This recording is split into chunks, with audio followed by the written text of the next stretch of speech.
Então vamos lá.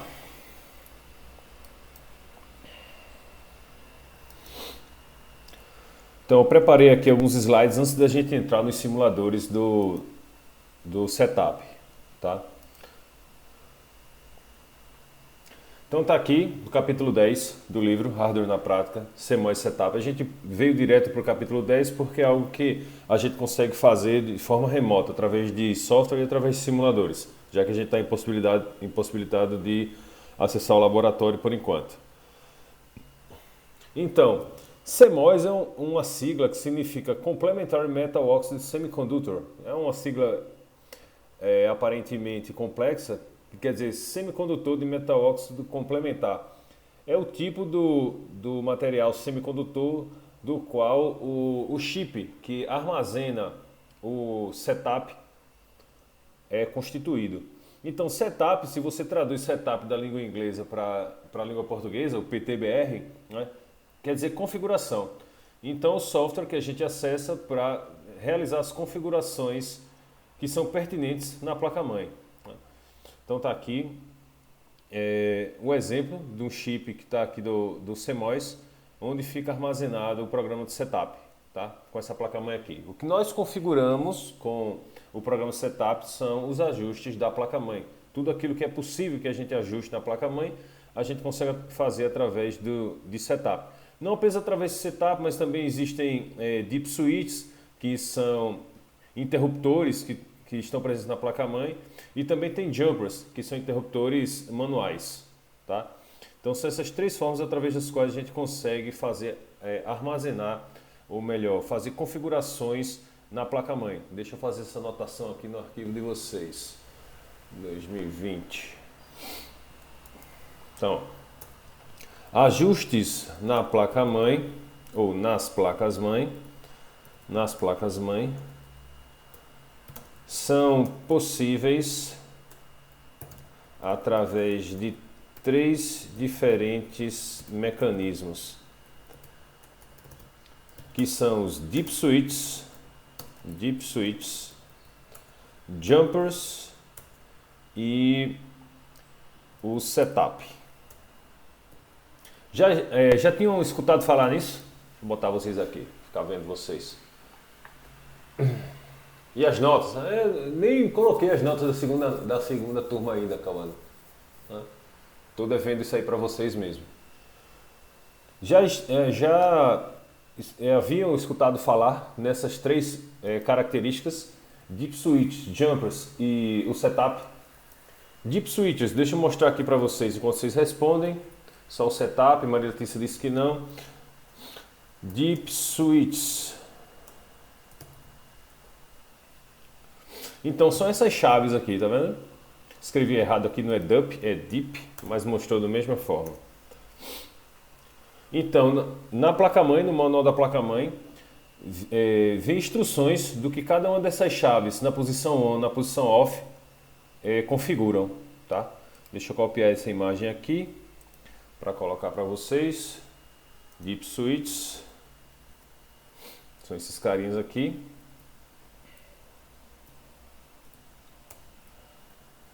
Os jumpers.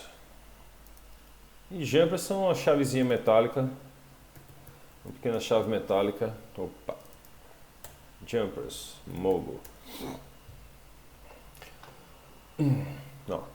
Aqui dá pra gente ver bem. De acordo com o local que eu coloco, o jumper, ele pode acionar ou desativar alguma propriedade da placa-mãe, tá? É bastante comum a gente visualizar isso aí. E aquilo que não é em hardware, que essas configurações são feitas em hardware, a gente faz no software através do setup, tá? Vamos lá.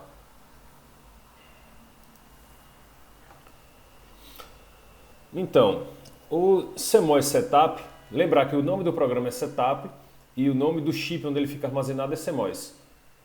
Então, ele informa a BIOS como ela deve operar, né?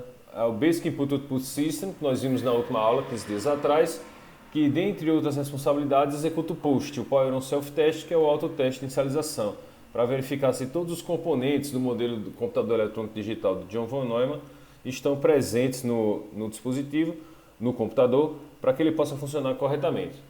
Então, quais são as opções de funcionamento da placa-mãe que a gente consegue ajustar?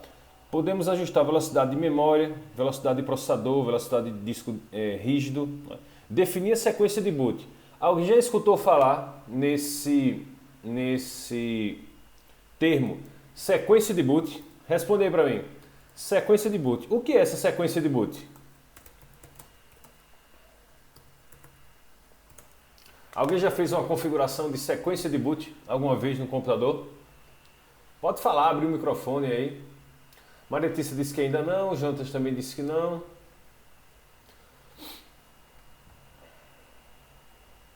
Então, aparentemente a gente não conhece, né, a sequência de boot. Tá. Vamos fazer as anotações aqui.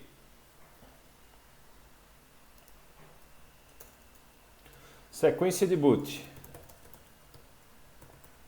Ela permite selecionar ou configurar qual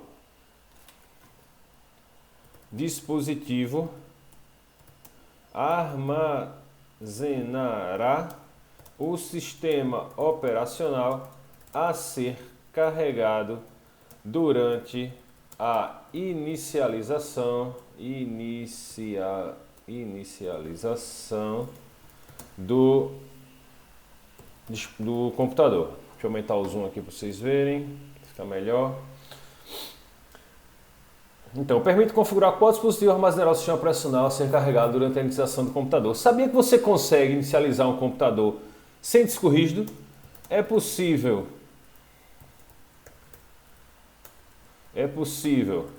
Por exemplo, iniciar o sistema operacional a partir da rede, sem a necessidade de presença da imagem do SO em um disco rígido diretamente conectado ao computador. Antigamente isso era chamado de terminal burro. Acho que sim, mas não lembro, mas esse nome é familiar. Para inicialização, isso aí, Joyce, para fazer a sequência de inicialização. Então é possível, por exemplo, iniciar o sistema operacional a partir da rede sem necessidade de presença de imagens do sistema operacional em um disco rígido diretamente conectado. Então, por exemplo, quando a gente quer fazer a instalação do sistema operacional diretamente no disco rígido do computador.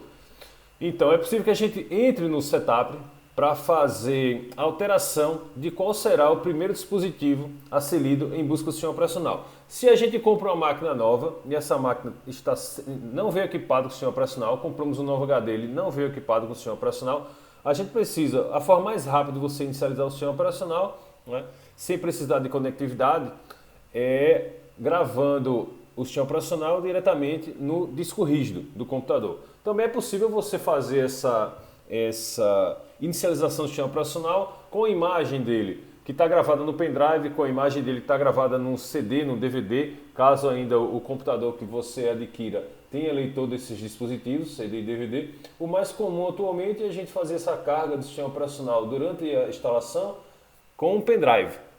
Então existem programas que preparam o pendrive para você gravar a imagem do sistema operacional e fazer a instalação plugando, espetando o pendrive.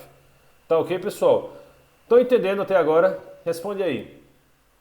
A gente está falando da BIOS, que ela permite fazer a configuração da sequência de boot. Então, essa sequência de boot vai mostrar para mim qual é o primeiro dispositivo onde eu vou procurar o sistema operacional. Beleza, Daniel. Lembra que está gravando e depois a gente vai colocar lá no mural. Agora eu me perdi o que eu estava falando. A sequência de boot. Caso o primeiro dispositivo falhe ao inicializar, ou seja, o sistema operacional não seja encontrado no primeiro dispositivo, então a sequência de boot vai para o próximo dispositivo. Se o primeiro dispositivo fosse, por exemplo, o pendrive, e não tem pendrive espetado no computador, ele vai para o segundo dispositivo de boot, que pode ser, por exemplo, o leitor de CD, o leitor de DVD. e ele não encontra um disco no leitor de CD ou DVD. Então ele vai para o próximo dispositivo. Digamos que o próximo dispositivo seja o disco rígido. E lá no disco rígido ele consiga, enfim, encontrar uma imagem do sistema operacional para ser carregado. E ele vai carregar essa imagem do sistema operacional diretamente desse dispositivo. Tá? Porque a gente já conversou anteriormente sobre quais são as etapas que acontecem assim que a gente liga o computador, carregou a placa-mãe, a BIOS entra em ação, vai rodar o Power On Self-Test. Depois do Power On Self-Test, ele vai rodar o Bootstrap Loader. Bootstrap Loader, que é o programa que permite que o usuário selecione qual sistema operacional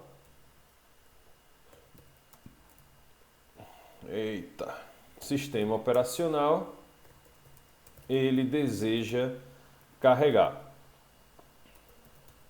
Vocês lembram que nas máquinas do laboratório existia a possibilidade de você carregar ou o Windows ou o Ubuntu? Lembram ou não disso aí? Lembro sim. Lembra? Beleza, Tiago? Então, geralmente o que aparece pra gente são imagens desse tipo, não é? Deixa eu botar um aqui que tenha o Ubuntu e o Windows. Ó, por aqui, essa daqui tem o Debian. Deixa eu achar uma imagem aqui. Existe aqui Memory Fedora. Essa daqui tá bem interessante. Então, aqui tem o Ubuntu, Advanced Ubuntu, Memory Test, Xubuntu, Fedora, Debian, Linux Mint. Ou seja, esse rapaz aqui tem 5 sistemas operacionais diferentes instalados. Ubuntu, Xubuntu, Fedora, Debian e o Linux Mint. Então, assim que o post é finalizado e a gente escuta aquele sinal sonoro, né? Dependendo do fabricante, pode ser um sinal sonoro breve. Bip.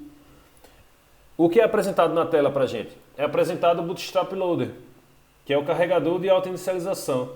Então ele vai mostrar para a gente as opções de sistemas operacionais que existem instalados na máquina para que a gente selecione e carregue um desses sistemas operacionais. Então, ligou o computador, carregou eletricamente a placa-mãe, a BIOS executa o post e logo depois que o post é executado, caso ele seja executado com sucesso, o controle é entregue ao Bootstrap Loader. O Bootstrap Loader vai indicar os sistemas operacionais que estão instalados na máquina para que você selecione aquele que você deseja carregar. Então é nesse momento que você seleciona que a imagem do sistema operacional, quando eu falo imagem, é um arquivo. Tá? Aqui no Linux, essa imagem do sistema operacional fica salva no diretório /boot. Deixa eu terminar o carregar aqui. CD /boot. Então quando eu dou um ls aqui que eu listo os arquivos, então eu tenho aqui esse arquivo vmlinux 5.3.062 generic, o arquivo vmlinux 5.3.064 generic. Essas são as imagens do sistema operacional, ou seja, isso aqui é o sistema operacional armazenado no disco rígido. E é ele que é carregado quando eu seleciono, por exemplo, o Ubuntu, que é o sistema operacional instalado nessa máquina que eu estou fazendo a apresentação para vocês. Tá? Então essa é a sequência. Cada programa vai ter uma responsabilidade no momento em que a máquina é inicializada. Tá? E a gente configura a sequência de boot, onde o computador vai buscar por essa imagem do sistema operacional no programa de setup. Beleza, pessoal? Entendido até aí? Respondem no chat. Tranquilo? Beleza, Maria Eduardo sim, Maria Letícia também, Juntos também, beleza. Ok com Lara, certo. Ótimo. Vamos voltar aqui para os slides. Então, agora a gente já sabe o que é a sequência de boot. E já já a gente vai entrar no simulador de setup. Raniel ainda está um pouco confuso aí com as questões. Vamos tentar esclarecer, Raniel, ao longo da aula. Tá? Então, definir a sequência de boot, vimos o que é isso, e a definição de data e hora. Atualmente nem é tão importante assim a definição de data e hora no setup, porque o próprio sistema operacional pode fazer a atualização do horário da placa-mãe. Tá? E a gente sincroniza isso via internet. Essa é o ajuste atual da data e hora, pode ser feito via internet. Então você ligou o computador, se tiver sem conectividade, aí sim essa data e hora que está armazenado no setup vai prevalecer. Uma vez que você tenha conectividade, isso é chamado de sincronização. Você vai sincronizar o horário com o horário do servidor de data e hora que tiver configurado no seu computador. Tá? Uma vez que eu tenho conectividade, todos os sistemas operacionais já fazem a sincronização do horário automaticamente via internet. Se eu não tenho conectividade, aí sim vai contar o horário da placa-mãe armazenado na BIOS. E caso esse horário não esteja sincronizado, o sistema operacional atualmente já é possível que ele faça, ele já tem permissão para fazer esses ajustes de data e hora diretamente da placa-mãe. Tá? Então o sistema operacional vai configurar a placa-mãe com a data e hora corretas capturadas da internet. E aí, pessoal, há 3 empresas que criam programas BIOS e Setup. Tá? Tem a American Megatrends, que é a AMI, e tem a Word Software e tem a Phoenix. Sendo que a Word Software e a Phoenix acabou comprando a Word e agora essas empresas trabalham conjuntamente. Tá? Então, das 3 empresas que fabricam esses programas BIOS e Setup, agora a gente tem apenas 2. Além de que, quando você compra um computador que não é montado por você, né? Você não compra a placa-mãe, você não compra a memória, você já compra o computador pronto, um computador Lenovo, como aqueles que equipam os laboratórios do Instituto, os computadores Dell, que equipam os laboratórios do Instituto, esses fabricantes, eles mesmos produzem os seus programas de setup.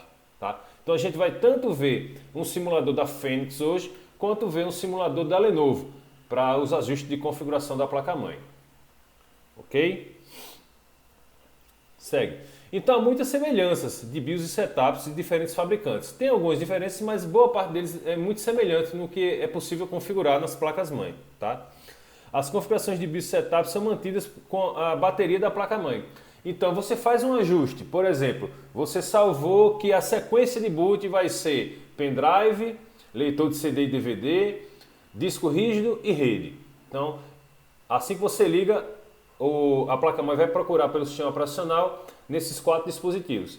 Sendo que aí a bateria da sua placa-mãe descarregou. Então essas informações são perdidas e a configuração padrão de fábrica é retomada. Tá? Então por isso que é importante a gente manter a bateria da placa-mãe carregada para não perder essas informações. Senão depois você vai ter que fazer todos os ajustes novamente, caso a sua máquina não inicialize corretamente. Tá? Então a gente já viu, né? Essa bateria, eu acredito que sim. A gente chegou a ver, pessoal, antes da interrupção por causa da pandemia, a bateria posicionada na placa-mãe lá no laboratório? Responde aí para mim. Não? Já, aquele que parece uma pilha, né? Uma pilha Na de verdade, relógio. exatamente. Aquele que parece uma pilha de relógio. Deixa eu mostrar uma imagem para vocês relembrarem. Bateria, placa-mãe.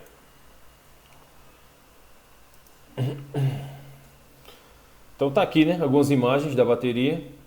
Eu me lembro que a gente viu esse código CR2032 posicionado aqui na placa-mãe.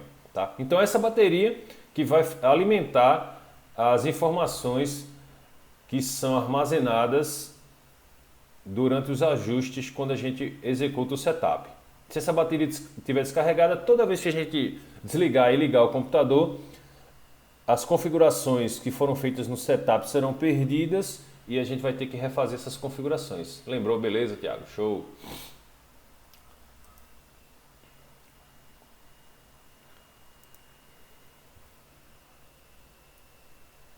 Então, como é que eu faço para acessar o programa de setup?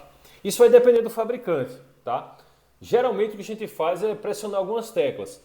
Pressionar o delete, pressionar o Ctrl F1, Ctrl F10, F1, F2, F10. Tudo depende do fabricante da placa-mãe. E essas instruções vão vir bem claras no manual, tá? Então, para você acessar o programa é só você baixar o manual da sua placa-mãe e observar qual é o conjunto de teclas que você precisa pressionar. Outro dia eu tive que... uma amiga veio aqui para a gente fazer a instalação do Windows dela e eu não estava encontrando a tecla de setup, ou melhor, quais teclas eu deveria pressionar para carregar o setup do computador dela. Era um computador Lenovo. E aí, em alguns computadores Lenovo, pode ser que em outros fabricantes isso também existe, ao invés de você pressionar uma tecla diretamente no teclado, já vem um botão externo só para entrar no setup. Então, eu coloquei aqui 2 exemplos de computadores Lenovo. Um que o botão fica do lado, na lateral, tá, do notebook, e outro um que fica na parte superior, né, logo acima do teclado. Então, pressionando esse botão aqui, é que você consegue acessar o setup, tá ok? Então, não é apenas um conjunto de teclas do teclado, mas é também possível que o dispositivo venha equipado com um botão específico para fazer a entrada no programa de configuração no setup, tá? Beleza. Uma vez que a gente viu essa parte introdutória, tá? Vamos agora acessar os simuladores para que a gente consiga ver tela a tela o que a gente consegue ajustar em determinados sistemas setup.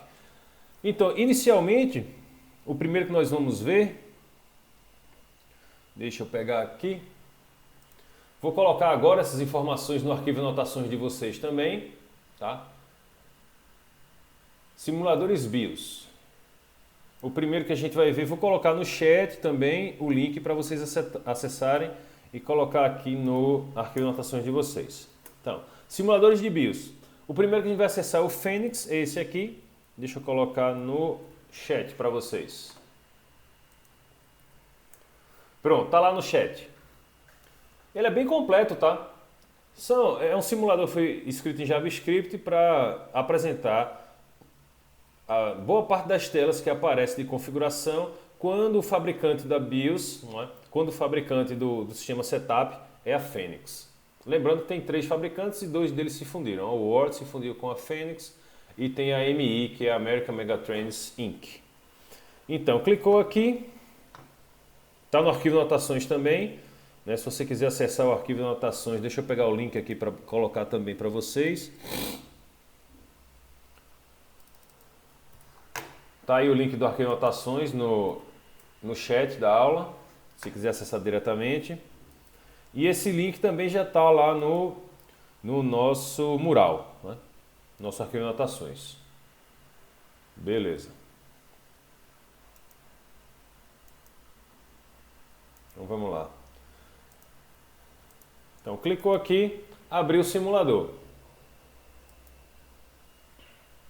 Está aqui o simulador da Phoenix, tá?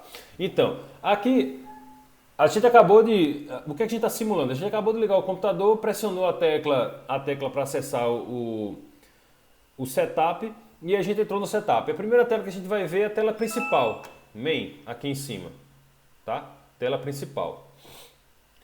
Então, nessa tela main você vai ter acesso navegando com seta para cima, seta para baixo, tá? Você consegue navegar. E aí, aqui a gente vai ter, ó, System Time, tá até correto, né? 8h34, aproximadamente 8h35, né? O dia 9 de... Aqui está 9 de novembro, na verdade é 9 de dezembro, né? Assim que você aperta Enter, o simulador vai mostrar como se estivesse ligando o computador Dell, tá tentando acessar, ó. Tentou primeiro acessar através do dispositivo DE, não conseguiu. Tentou acessar o sistema operacional através do CD e DVD, não conseguiu. E disse aqui, boot device not found. Ele não encontrou um dispositivo de boot. Por favor, insira um sistema operacional no seu disco rígido. E aqui tem a opção, inicializar a última configuração saudável conhecida. Então a gente coloca aqui e ele vai simular a inicialização do sistema operacional e aqui ele veio para o sistema operacional. Você consegue executar alguns comandos aqui. Está formatando o CD, formatando o HD, muito legal isso aqui. Dispositivo de boot não encontrado. Eu nunca tinha entrado nessa parte do simulador. Então, aqui ele está mostrando que ele não encontrou o sistema operacional instalado e que está dizendo aqui para você selecionar. Isso é bem antigo, tá? Para você selecionar. Isso aqui é um programa chamado FDisk, que permite que você crie partições dentro do seu disco rígido, tá? Então, está dizendo aqui a opção 1, criar a partição do DOS. Opção 2, setar uma partição como ativa. Opção 3, deletar uma partição. E opção 4, exibir as informações de partição. Aí você pode optar aqui por criar uma nova partição. Vamos ver se ele chega aqui. Don't worry, this was just a prank. There's a film to full screen. Então, ele chegou aqui, né, num ponto em que ele disse, isso é só um simulador, né, só um brinquedo para que a gente consiga aprender as telas de setup. Então, vamos começar novamente. Eu tinha esquecido disso nesse simulador. Apertou Enter aqui, ele vai inicializar o computador e toda vez ele vai voltar. F2 para o setup. Deixa eu voltar lá, para vocês verem. Então, apertei Enter. Aí ele está informando aqui em cima, ó, F2 Setup Utility. Eita, eu apertei F2 sem o FN. Deixa eu começar de novo.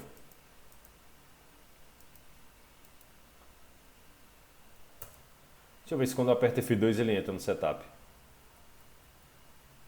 Entra não. Não funciona no simulador F2. De toda forma, a gente conseguiu ver, né, que a tecla que é informada no simulador para entrar no setup é a tecla F2, aqui em cima, tá vendo? E ESC para boot menu, que é também uma opção de você, assim que você liga o computador, você pode selecionar o primeiro dispositivo de boot sem necessariamente entrar no setup. Isso já é comum em todos os sistemas de setup atualmente, nos sistemas de configuração. Ao invés de você ter que fazer esse ajuste de qual será o primeiro dispositivo de boot e gravar essa informação na flash ROM que armazena o sistema de setup, ao invés de você fazer isso, você pode simplesmente selecionar um dispositivo de boot diretamente do programa sem precisar entrar no setup. Diretamente do programa de sinalização sem precisar entrar no setup. Vamos lá, mais uma vez. Então, a tela principal. Aqui ele está dizendo que procurou um disco rígido IDE primário e não encontrou, procurou um dispositivo IDE escravo e não encontrou. O que é que isso aqui quer dizer? Vocês bem sabem, né, a gente viu isso, que existem diferentes tecnologias de disco rígido. Então tem IDE e SATA, são os que a gente mais utiliza atualmente. Então, aqui a gente tem exemplos de conectores. Deixa eu botar drive. Deixa eu botar disk. Então tem diversos exemplos de disco IDE e disco SATA. A gente identifica tanto pelo rótulo, qual é a tecnologia, quanto também pelo conector. Quando a gente tiver esses conectores dourados expostos na parte traseira do disco rígido, a gente sabe que isso aqui é um disco rígido IDE. Quando a gente tiver esses conectores escuros na parte traseira do disco rígido, a gente sabe que isso aqui é um disco rígido SATA. Tá? E os conectores também são diferentes. Os conectores, o conector SATA, deixa eu botar aqui para vocês relembrarem, SATA Cable.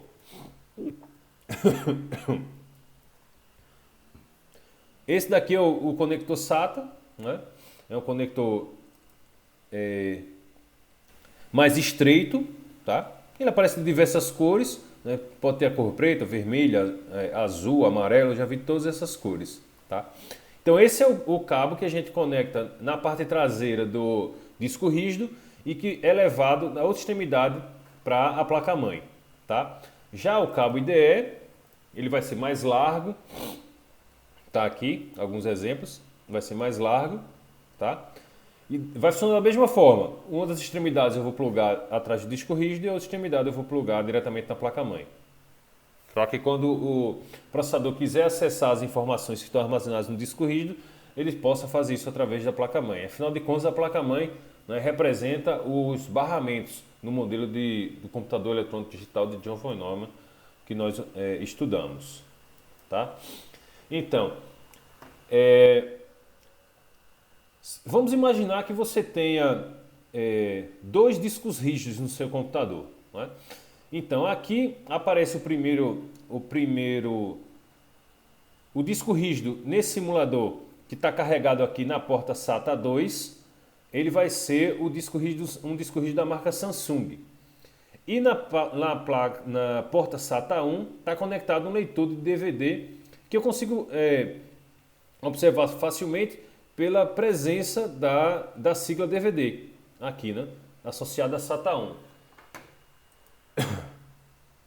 Vai fazer pausa? Não, a gente pode ir direto. Geralmente a gente vai direto e termina 20 minutos mais cedo, às 9h20. Tá, Raniel? Então, essa placa-mãe do simulador aqui, ela é equipada com 4 portas SATA. Isso quer dizer que eu posso ter até 4 discos rígidos instalados nesse computador. Tá? Então, na porta SATA 1, ao invés de disco rígido, eu tenho um leitor de DVD. Na porta SATA 2, eu tenho um disco rígido Samsung.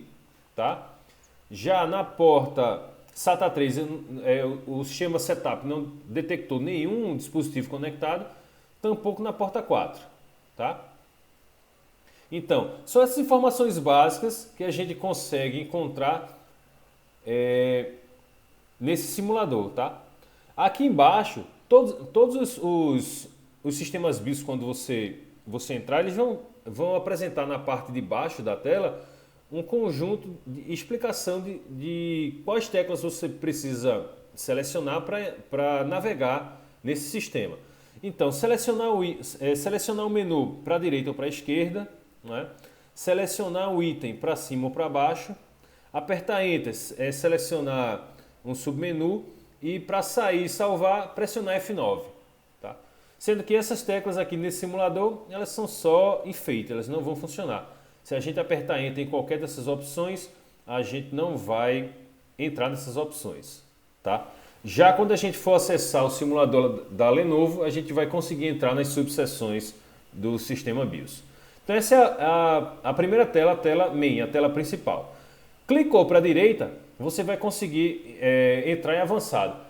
Alguém está acessando o simulador, pessoal? Responde no chat. Tem alguém acessando o simulador?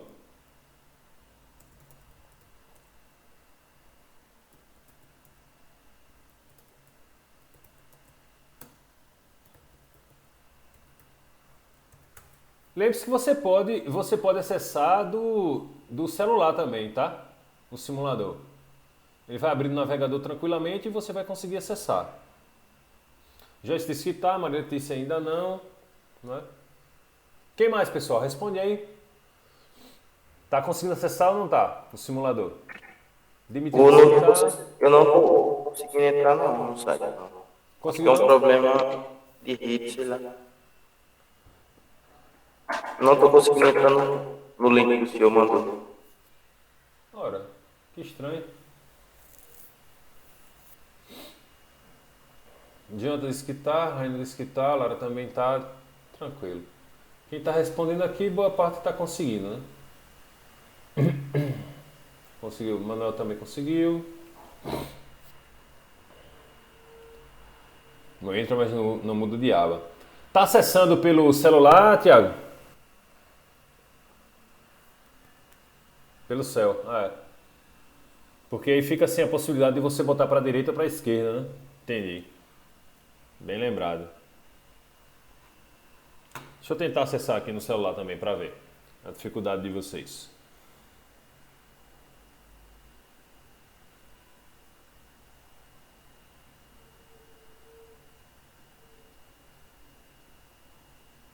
geekprank.com/BIOS.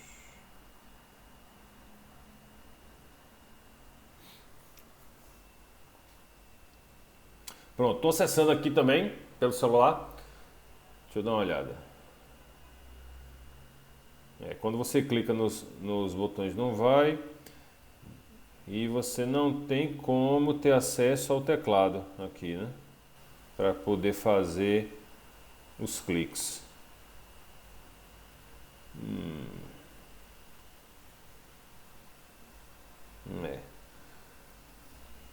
Deixa eu ver se tem uma opção aqui de carregar como inspecionar.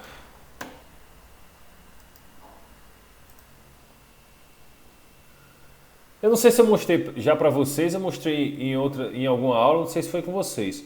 Deixa eu começar aqui. Quando a gente clica no botão direito em qualquer lugar da página e seleciona inspecionar, isso no Chrome, tá? Seleciona inspecionar no navegador Chrome, vai aparecer aqui essa janela. Vai ter elementos, console, fontes, rede. E aqui, ó, aqui a gente vai ter um ícone de celular e de tablet, que é como essa página vai ser visualizada no celular e no tablet, tá? E ele já carrega dessa forma.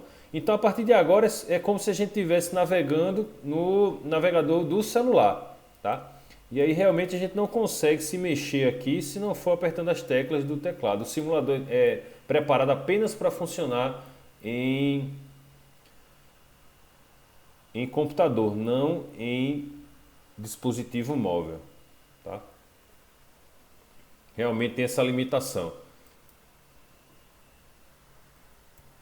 Então, para quem não está conseguindo, basta depois acompanhar o vídeo novamente e para conseguir visualizar aqui as opções, tá? Então, vamos lá, né? Vamos vencer as dificuldades. Então, aqui tem cinco abas, a tela principal já foi e agora a gente está na tela avançada, tá? Na tela avançada vai aparecer aqui o tipo do processador.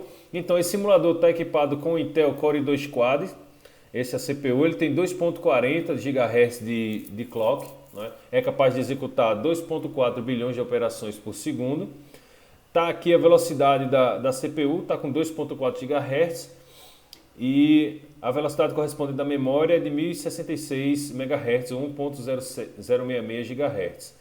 Aqui a gente tem o tamanho da memória cache, 8 MB, né? 8.192 KB, 8 MB. Aqui qual vai ser o adaptador de vídeo primário, tá? Então aqui ele está dizendo que o que está conectado na porta PCI, se tem um mouse PS2 ou não conectado, tá? Lembrando que existe esse conector de mouse que já é mais antigo, hoje todos os mouses já novos se conectam através da porta USB, mas a gente tem a porta PS2,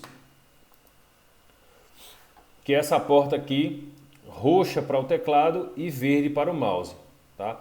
Então, como esse primeiro simulador que a gente está acessando, ele é um simulador mais antigo, afinal de contas a gente vai se deparar com computadores mais antigos, a gente precisa conhecer.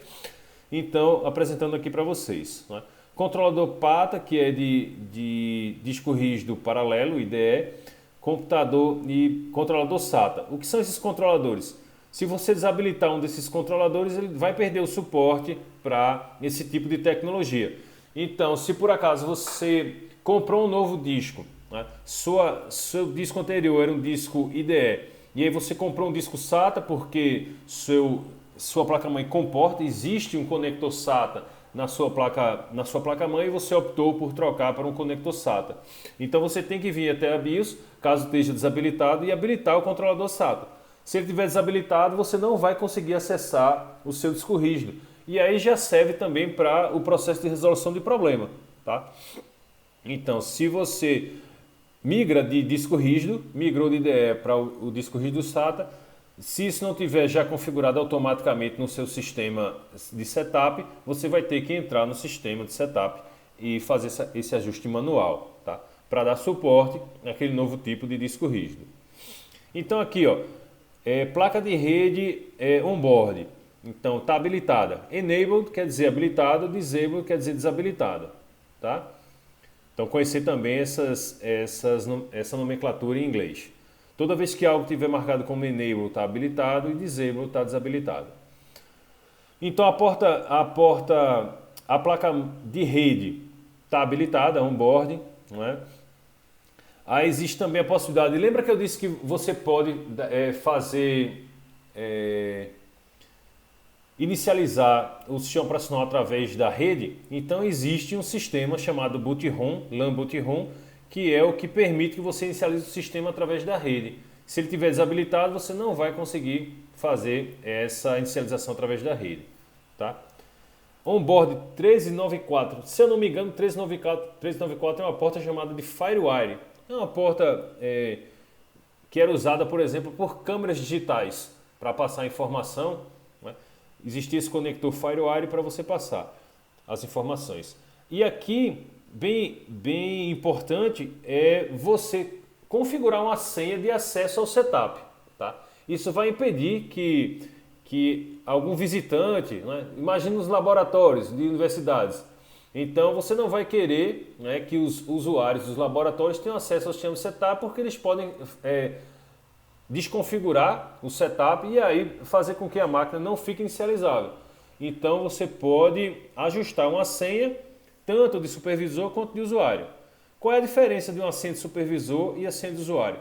A senha de usuário vai permitir que você entre no setup, mas que você entre nele apenas para fazer leituras, ou seja, não vai permitir que você grave nenhuma informação, não faça nenhuma alteração.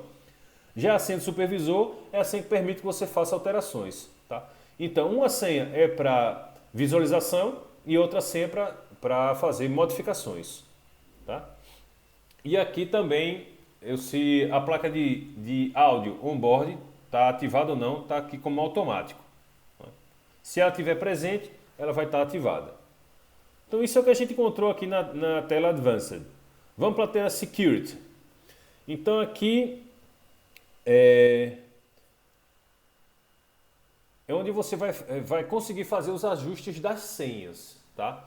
Então, descrição de senha.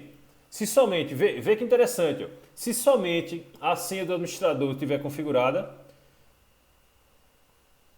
somente ele vai conseguir acessar o setup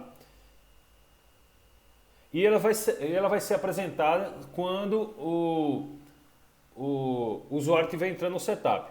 Ou seja, se você tiver somente a senha do administrador configurada, somente ela vai dar acesso ao setup e quando você apertar a tecla para entrar no setup, você vai ter que digitar essa senha.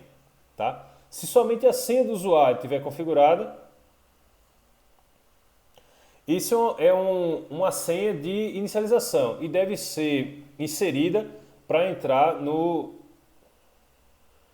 inicializar e entrar no setup. Tá? Essa parte nem eu entendi. Se somente a senha do usuário estiver configurada, porque do que eu me lembro, quando você configura a senha de setup para o usuário, quando você liga o computador, veja, quando você liga o computador, você vai ter que passar essa senha. Senão, sequer o sistema operacional vai ser inicializado. Tá entendendo? Eu me lembro que eu já configurei isso uma vez e foi esse o resultado. Tá? Mas a gente pode checar novamente se ainda é dessa forma. Então, se você configura a senha do administrador, ela vai ser solicitada somente quando você entra no setup. E se você configura a senha do usuário, ela vai ser solicitada até para você carregar o sistema operacional. Tá? Tem essa diferença. Lembrando que isso aqui são de computadores antigos. Então, nos computadores mais recentes, né, vamos imaginar aí, de 2010 para frente, a gente não vai mais encontrar esse tipo de setup. Esse daqui são de computadores da década de 90 e da década de 2000, tá? Que porventura a gente pode encontrar no mercado. Tá? Então, aqui do lado direito você vai encontrar as características da senha que você tem que passar. Né? A senha deve ter no mínimo 3, no máximo 20 caracteres e deve ter letras minúsculas ou números. São essas desse sistema de setup da Phoenix, são essas as teclas, ou melhor, são esses os dígitos que são permitidos para serem configurados no setup, tá? Para a senha. Então, tem aqui status da senha do administrador instalada, quer dizer que está configurada, e status da senha do usuário também está instalado. Então, as duas senhas foram configuradas. Aí, a senha do administrador, se você apertar Enter aqui, você vai para renovar a senha, né? Ou para configurar a senha. Caso a senha já esteja configurada, você vai ter que entrar, como é qualquer sistema de senha, você vai ter que entrar primeiro com a senha atual para poder fazer o ajuste. E se você, mesma coisa para a senha do usuário. Né? Aqui, senha para acessar o disco rígido, não está instalada. Aí tem aqui, ó, configurar senha do superusuário e configurar a senha do usuário. E aí tem algumas outras características de segurança. Né? Seguranças de interface de entrada e saída e a segurança do menu, do boot menu. O que é esse boot menu? Lembrando, assim que você liga o computador, como a gente viu aqui no simulador, é possível tanto entrar direto no setup, apertando F2 nesse simulador, quanto também acessar o boot menu. No boot menu, você vai conseguir selecionar qual dispositivo você quer inicializar o sistema operacional sem precisar entrar no setup. Isso aqui é a segurança do boot menu. Se você vai querer que o usuário comum, sem ser o super usuário, o usuário privilegiado, o usuário administrador, possa ter acesso ao boot menu. Lembrando, se você tiver acesso ao boot menu e você tiver com um pendrive ou um CD ou um disco rígido externo, seja qual for o dispositivo, que esteja preparado para fazer a instalação, o usuário que tiver com esse dispositivo na mão vai conseguir apagar o sistema operacional e instalar um novo sistema operacional. Então isso é uma vulnerabilidade. Quanto mais você fechar o acesso ao sistema de setup, maior vai ser a sua prevenção contra alguém instalar um sistema operacional por cima do sistema operacional que já está instalado na máquina. Tá? Então veja só, quanta informação a gente tem em uma tela aqui de segurança. Passamos por todas as senhas e também pela senha do boot menu. Tá? Pessoal, tá clara a diferença entre setup e boot menu? O setup dá acesso a todas as configurações, inclusive as configurações de selecionar qual dispositivo eu vou carregar o sistema operacional. Isso é uma coisa. Durante a inicialização, além de você entrar no setup, você também pode selecionar de qual dispositivo você vai carregar o sistema operacional. Note que se você dá acesso ao usuário comum, ao usuário não privilegiado, ao boot menu, ele vai ter a possibilidade de fazer uma instalação do sistema operacional. Tá? Então, como é que você previne isso? Quando você vai fazer o ajuste das... Deixa eu mostrar aqui para vocês de novo.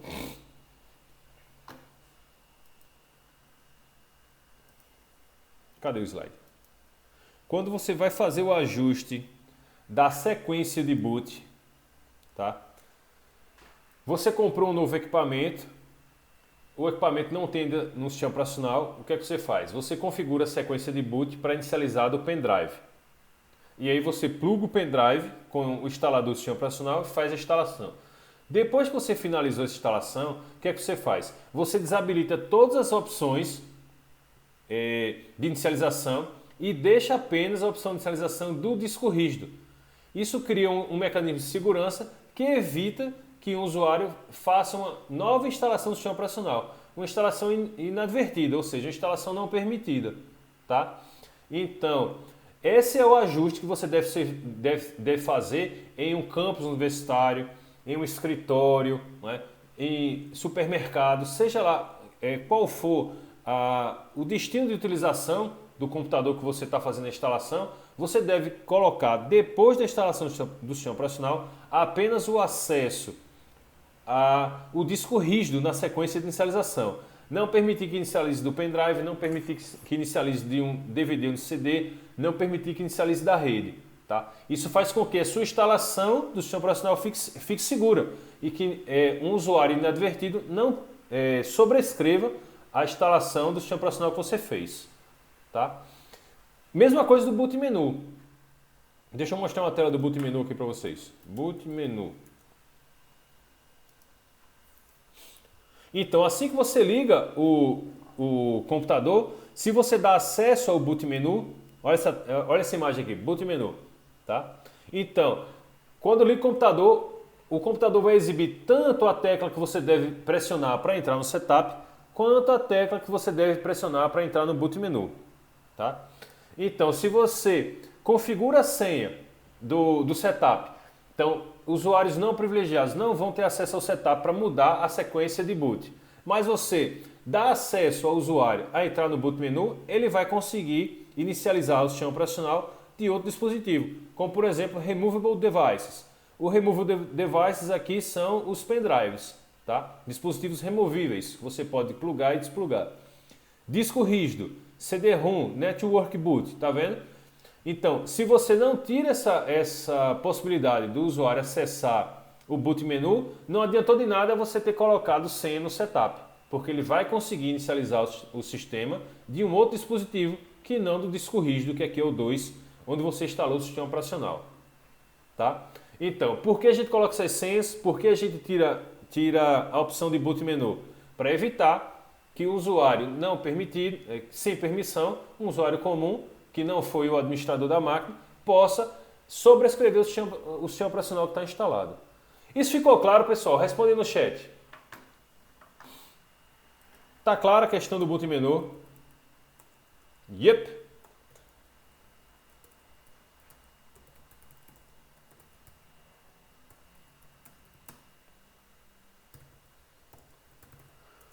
Raniel também compreendeu, certo? A Letícia disse que sim. Beleza. Isso seria bem mais interessante de fazer, né, diretamente no computador, porque seria, na prática a gente via funcionando bem, tá? Mas é isso. Quando você liga o computador, depois do sinal sonoro do post, vai ser apresentado o Bootstrap Loader. Então, se antes do post finalizar, você pressionar alguma tecla para entrar no setup ou para entrar no boot menu, você vai ter acesso a essas configurações. Tá? Ok, vamos lá. A próxima tela é justamente o boot, e é aqui que está a sequência de boot. Tá?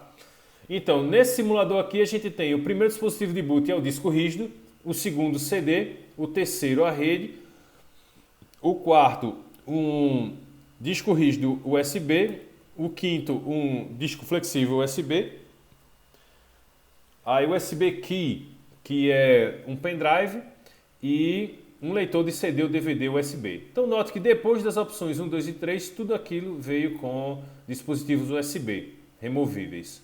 Tá? Então, para esse simulador, o primeiro dispositivo que seria, onde o sistema operacional seria procurado, seria no disco rígido IDE. Tá? Depois, se ele não encontrou, ele iria procurar no leitor de CD ou DVD. Se ele não encontrou a imagem, ele iria tentar carregar da rede. E aí, iria para os dispositivos USB. Tá? A última tela desse simulador é a tela de saída. E aí você tem três opções. Salvar as alterações e sair, opção 1. Salvar sem sair, opção 2. E carregar as configurações padrão de fábrica e sair, opção 3. E logo depois que você apertar qualquer uma dessas opções, o computador vai ser reinicializado. Tá? Então, para computadores aí da década de 90, começo da década de 2000, esse daqui é um bom exemplo do que seria apresentado no programa de setup. Tá? Então, vamos para o segundo simulador. Ainda temos 16 minutos, vamos lá. Deixa eu colocar aqui o link do segundo simulador para vocês. E aí, pessoal, eu vou colocar aqui para vocês também. A gente navegou aqui nessas telas todas e eu vou colocar aqui, que eu já tenho isso salvo, as informações desse simulador, tá? Para que a gente tenha acesso a tudo aquilo que a gente viu no vídeo.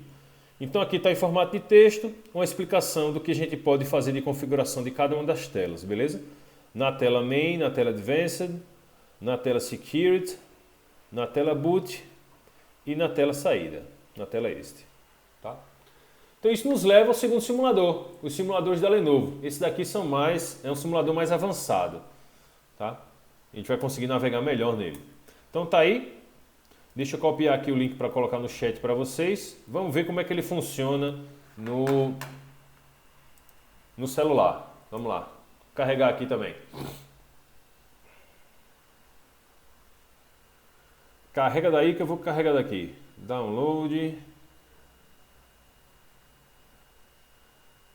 lenovo.com/bsco/index.html.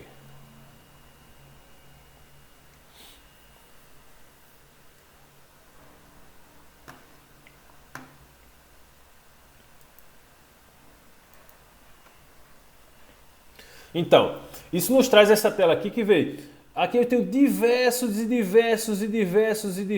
modelos de computadores Lenovo. Tá? Isso daqui é o simulador da própria Lenovo, tá? Que é um dos fabricantes de computador pessoal. Então, se sumiu aqui a lista, é só você mover o cursor. Mova o cursor até o pequeno bloco verde, e ele vai aqui mostrar diversos sistemas setup presentes nos computadores Lenovo. E aí é só você clicar em algum deles. Vamos clicar aqui no primeiro. Começar pelo primeiro. Não, o primeiro são ferramentas de diagnóstico. Vamos no terceiro aqui. Ideia Centre, esse daqui. Vamos ver como é que funciona aqui no celular. Se a gente consegue navegar. Então eu estou aqui no celular. Aqui eu já consigo navegar, né? Vamos dar uma olhada aí. Esse daqui a gente já consegue navegar com a tela do dispositivo móvel. Estou aqui no celular, acredito que quem está com tablet também consiga acessar sem muitos problemas. Então vou carregar aqui o primeiro, tá? Para vocês verem e a gente ficar aqui comentando. Então esse daqui é a carinha, veja que ela já é diferente do simulador anterior, né? Esse simulador aqui já é baseado em caracteres em um formato ASCII, um formato de tela mais antiquado. E aqui a gente já tem um formato mais avançado. Então note que, ao invés de ser no cabeçalho, agora as opções de setup aparecem aqui na primeira coluna, tá? Então a gente tem Main, Devices, Advanced, Power, Security, Startup e este. Então isso parece bastante com o que a gente viu anteriormente, tá? Aí aqui na tela Main você pode acessar as informações, o resumo das informações do sistema. Então aqui CPU Type, qual vai ser, e aqui tem informação, né? Como esse simulador aqui, ele não tá simulando um computador equipado, ele está com as informações. Então aqui vai ter a string da marca do processador, né? CPU Type, a velocidade que vai aparecer, né? Quantos núcleos existe nesse processador, qual é a quantidade de memória instalada, qual é a velocidade do barramento, né? Se tem uma placa de vídeo ativada ou não, se tem uma placa de áudio ativada, se tem uma placa de rede ativada, se o cooler do processador está operacional ou não, está operando, né? Se o cooler do sistema está ou não operando, né? O cooler do sistema é um que vem no gabinete, né? Então, se tem algum cooler auxiliar, né? Não está operacional. E aqui ele não encontrou nenhum dispositivo conectado SATA. Tá? Então, esse é o resumo do sistema, o resumo das informações do sistema aqui na tela Main. Voltei aqui, venho aqui, System Time and Data. Então, in Date. Então, aqui a gente vai ter o horário do sistema, né? 17h30, 51 segundos, e a data. 28 de maio de 2020, era a data que estava configurada aqui, tá? Então, clicou mais uma vez aqui na tela Main, então aqui você pode até selecionar qual é o idioma que você quer que seja configurado no sistema do setup, tá? Aqui as opções em inglês e muito provavelmente isso aqui pode ser japonês, tá? Professor. Oi. A Vanessa mandou avisar que ela está tentando entrar porque a internet dela caiu. Ah, tá. Por isso que ela não está na aula. Mas nem apareceu a solicitação aqui. Geralmente aparece a solicitação. Vamos ver, né? Porque eu acho que a internet dela está um pouco ruim mesmo, que ela falou. Ah, tudo bem. Vou ficar atento então ao sinal sonoro, porque quando alguém pede para entrar, o Meet apresenta o sinal sonoro. Se ela tentar entrar, a gente dá permissão para ela entrar. Então, esse daqui foi a aba principal, tá? Vamos para a aba dispositivos agora, devices. Aqui vem, ó, configuração de dispositivos USB, configuração de drive SATA, configuração de vídeo, configuração de áudio e configuração de rede, tá? Então, vamos para o USB primeiro. Aqui, acesso a portas USB, habilitado. Então, está com suporte ao USB, né? USB BIOS suporte. Se tiver desabilitado,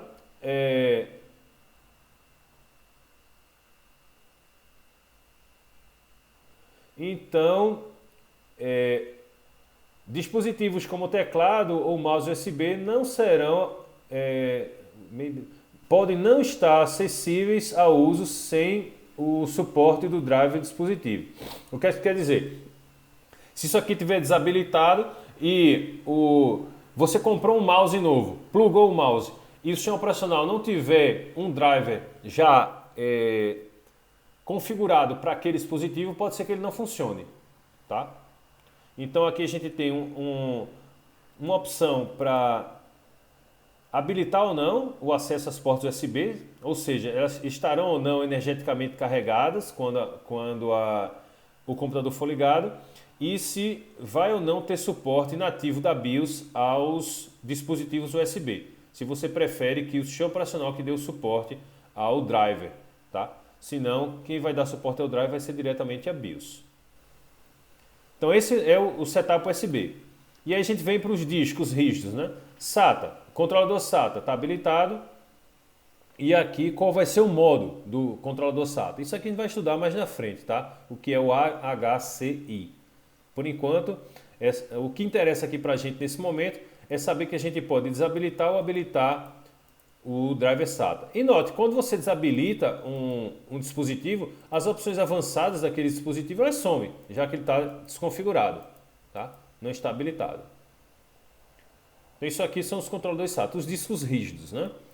E aí, vídeo, né? Qual é o primeiro controlador primário de vídeo? Aqui só tem uma opção. Então a gente não tem como escapar. Áudio, né? Se vai estar habilitado ou desabilitado, o áudio on-board. Então você comprou uma placa de áudio que é mais avançada.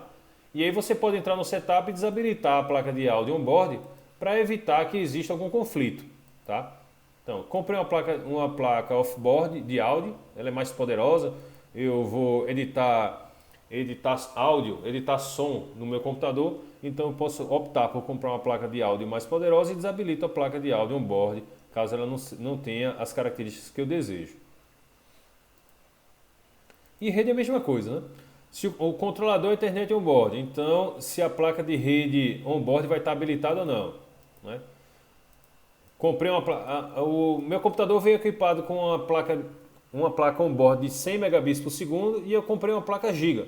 Então eu posso desabilitar aqui caso eu não vá utilizar. Posso deixar as duas habilitadas, também não tem problema.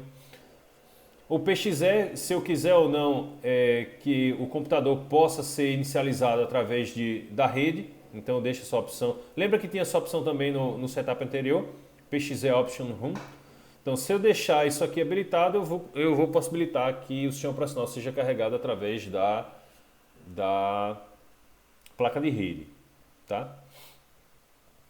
E aqui, selecionar se o PXE vai funcionar com a versão 4 do protocolo IP ou a versão 6 do protocolo IP, que vocês vão aprender mais sobre isso na disciplina de redes no ano que vem, tá? Sobre IPv4 e IPv6. Então, essas opções todas em devices, a gente vai acessar nesse momento, no momento primário, se a gente quiser ou não deixar habilitado aquele dispositivo on-board, ou seja, o dispositivo que veio integrado à placa-mãe. Se eu compro um dispositivo mais avançado, então eu venho aqui e desabilito o dispositivo que está on-board, para evitar conflitos. Tá? Beleza, então navegamos aqui pelos cinco configurações dos dispositivos on-board. E a gente chega na tela avançada. E aí na tela avançada a gente vai encontrar as propriedades, as configurações do processador. Então aqui, tem virtual, tem. AMD Secure Virtual Machine, né?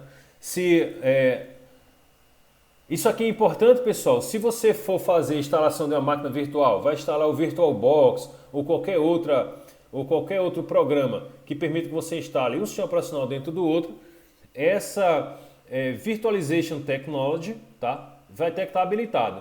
Se estiver desabilitado, você não vai conseguir inicializar outro sistema operacional em programas como o VirtualBox. Tá? E tem diversas outras funcionalidades do processador que a gente não estudou ainda e que eu vou deixar para comentar no momento que a gente estudar sobre os processadores. Tá? Então, nessa aba avançada, a gente entrou aqui nas propriedades do processador. Então, energia. Não é? Qual vai ser o procedimento que eu vou tomar depois de uma falta de energia? Não é? Então, eu deixo o computador desligado, eu deixo o computador ligado, eu coloco o computador no último estado conhecido. Então, faltou energia, o computador desligou, né? A gente não está no notebook, tem bateria, a gente está num ambiente que não tem um no break, não é? Ou seja, não vai ter uma alimentação externa caso a energia elétrica venha a faltar. Então, qual vai ser o estado que a gente vai querer que a máquina fique depois que a energia voltar? Então, a gente pode configurar com Power Off, Power On ou Last State. Tá? Isso aqui para servidor é importante, porque se você está provendo, você está trabalhando no provedor e aí está sendo fornecido uma página de um cliente, tá? E você tem todo o equipamento, tem o no-break, mas faltou energia, como no Amapá, né? Faltou energia durante tantos dias que descarregou todos os no-breaks e você não tem gerador. Então, sua máquina vai desligar. Né? Então, vamos imaginar que você está em viagem e não vai conseguir acessar remoto o seu provedor para conseguir ligar a máquina. Então você já deixa a máquina programada para ligar assim que a energia voltar. Tá? Então eu tive que imaginar um cenário bem remoto, né? Bem improvável para conseguir justificar a habilitação aqui do Power On quando a energia faltar para a máquina ser reinicializada. E aí tem um modo de economia de energia avançado, tá? Enhanced Power Saving Mode. Isso aqui é bem interessante porque dependendo do suporte do processador, você pode ter diversos níveis de standby, tá?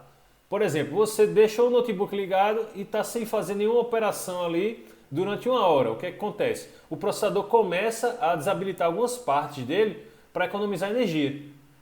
Uma vez que o processador está funcionando a carga total, ele vai consumir mais energia. E existem diversos níveis de standby. Tá? Então a gente pode configurar esses níveis de standby selecionando ou habilitar essa propriedade. Tá? Então essas são as características aqui na tela Power. Na tela Security, a gente vai ter as mesmas configurações, né? De senha do supervisor, senha de inicialização. Aí tem configurar a senha de supervisor, configurar a senha de inicialização. Selecione essa linha para configurar, alterar ou remover o Power On Password, ou seja, a senha de inicialização. Essa aqui sim é a senha que você configura. Caso alguém ligue o computador, ele vai ter que, para ter acesso a qualquer etapa do computador, ele vai ter que colocar uma senha. Ele não vai ter acesso ao setup, não vai ter acesso ao boot menu, não vai ter acesso a nada, se não colocar uma senha de ligação, né? A senha de Power On. E aí tem diversas senhas que você pode configurar aqui, né? Senha do password da BIOS, e se você vai ou não querer que a atualização do firmware esteja habilitada ou não. Né? Isso aqui, se você deixar isso enable, pode ser que uma vez que... É porque a gente não viu ainda firmware, né? Mas mais um ponto aqui que eu vou deixar para comentar mais na frente. Tá? Startup, para a gente finalizar. Startup está aqui, né? A sequência primária de boot. Então aqui eu escolho, nessa configuração desse simulador, aqui quem vai inicializar primeiro é o SATA 2, que está no leitor de DVD, tá? E aqui tem o SATA 1, que está não consigo identificar aqui por esses prefixos qual é a marca. ST, no S-Gate, não consigo identificar, tá? Então, essa sequência de boot aqui, ó, simulador não suportado, tem até aqui na informação do simulador, que a gente não consegue navegar nessa tela. Então, nessa sequência aqui, o primeiro local onde o sistema operacional iria verificar em que o setup iria verificar de onde carregar o sistema operacional seria da SATA 2, depois do drive M2, depois do drive SATA 1, SATA 3 e aí não tem mais nada conectado.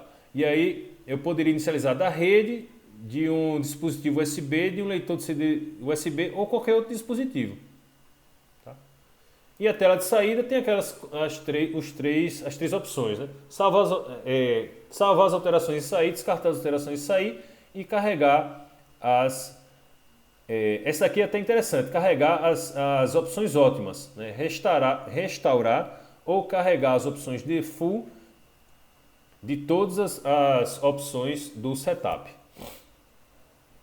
E aí se você vai deixar ou não que o próprio sistema setup carregue as informações otimizadas, habilitar ou desabilitar. Beleza? Então, lembrar, né, que você clicar aqui nesse quadradinho verde, você vai ter acesso a diversas outros sistemas de setup da Lenovo. Tá? Então eu recomendo que vocês experimentem aqui outras opções dessa. Então, com isso, a gente encerra a aula de hoje. Vou finalizar